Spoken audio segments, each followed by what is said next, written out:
Halo rekan-rekan trader, apa kabar? Di video ini saya akan membahas tentang indikator Bollinger Band. Akan saya share juga di bagian akhir video ini 3 macam strategi penggunaan Bollinger Band. Nah, termasuk juga kombinasinya dengan indikator yang lain. Nah, rekan-rekan bisa gunakan 3 sistem ini dalam suatu trading system. Nah, sebelumnya jangan lupa untuk like, share, dan subscribe bila konten ini memberikan added value bagi rekan-rekan semua. Silakan juga untuk komen jika ada pertanyaan dan masukan. Bollinger Band adalah volatility indicator yang didevelop oleh John Bollinger. Seperti fungsinya, Bollinger Band digunakan untuk mengukur volatilitas harga. Indikator Bollinger Band terdiri dari 3 komponen, yaitu garis moving average, upper band, dan lower band. Moving average yang menjadi standard setting adalah moving average 20. MA20 memberikan gambaran harga rata-rata dalam 20 hari atau setara sebulan terakhir. Sedangkan lower band dan upper band didapatkan dari 2 standar deviasi dari garis MA20 tersebut. Mengapa dipilih 2 standar deviasi? Seperti rekan-rekan bisa lihat di gambar statistical distribution berikut, maka jika kita gunakan 1 standar deviasi, hanya 68% dari pergerakan harga akan berada di antara upper dan lower band. Sedangkan jika kita gunakan 2 standar deviasi, maka secara statistik 95% pergerakan harga akan berada di dalam range band tersebut.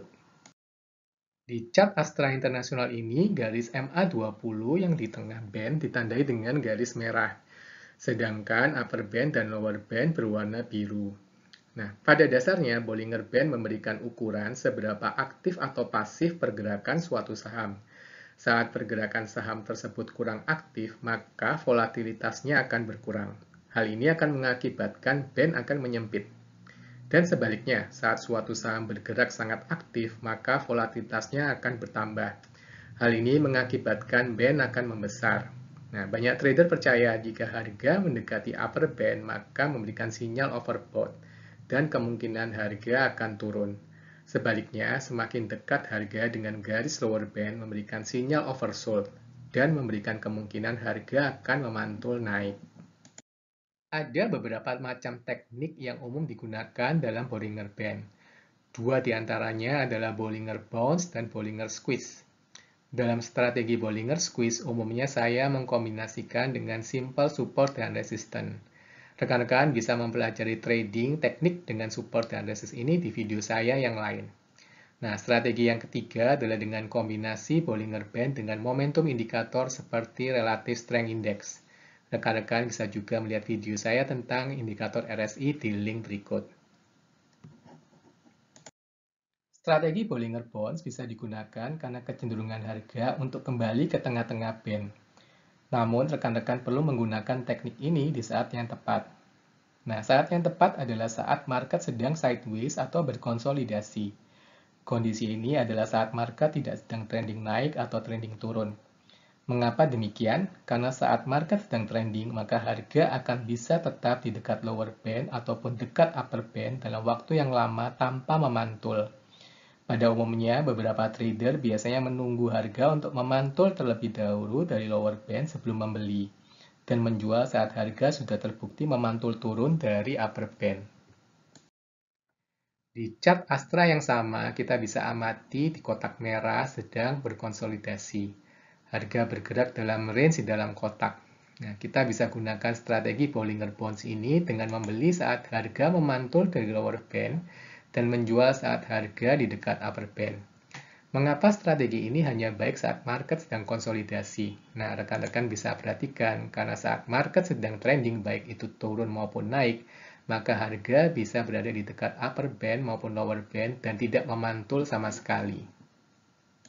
Strategi kedua adalah Bollinger Squeeze. Strategi ini kita bisa amati band menyempit atau mengecil. Saat band mengecil, maka biasanya akan disusul breakout ke atas ataupun ke bawah dalam waktu dekat. Saat harga break ke atas upper band, rekan-rekan bisa melakukan trigger beli. Sedangkan saat harga breakdown dari lower band, maka memberikan sinyal untuk menjual. Rekan-rekan bisa mengkombinasikan dengan simple strategi lain seperti area support dan resistance. Hal ini untuk mengantisipasi breakout maupun breakdown. Di chart Astra ini, saat harga breakdown dari lower band dan area support konsolidasinya, maka harga akan terus meluncur turun. Begitu pula saat harga breakout dari upper band dan area resistennya, maka harga akan trending naik. Seperti di video saya sebelumnya tentang cara mengkombinasikan macam-macam indikator, maka Bollinger Band tidak bisa digunakan sendirian. Karena Bollinger Band berfungsi hanya sebagai petunjuk volatility, maka perlu kita kombinasikan dengan indikator yang berbeda jenis untuk memberikan sinyal yang lebih baik. Salah satu strategi yang bisa digunakan adalah dengan mengkombinasikan Bollinger Band dengan momentum indikator seperti Relative Strength Index. Trigger beli bisa terjadi saat RSI sudah oversold dan Bollinger Band berada di dekat lower band. Begitu pula sebaliknya, kita bisa jual saat RSI sudah overbought dan harga di dekat upper band. Strategi ini cocok saat digunakan market saat berkonsolidasi, karena kedua tipe indikator ini hanya reliable saat market sedang tidak trending. Seperti rekan-rekan lihat, saat kondisi sedang konsolidasi, sinyal RSI oversold dan harga di dekat lower Bollinger Band akan memberikan sinyal yang cukup valid. Sedangkan saat market sedang trending, maka RSI bisa dalam kondisi oversold dalam waktu lama, dan harga akan di dekat lower band tanpa memantul sama sekali.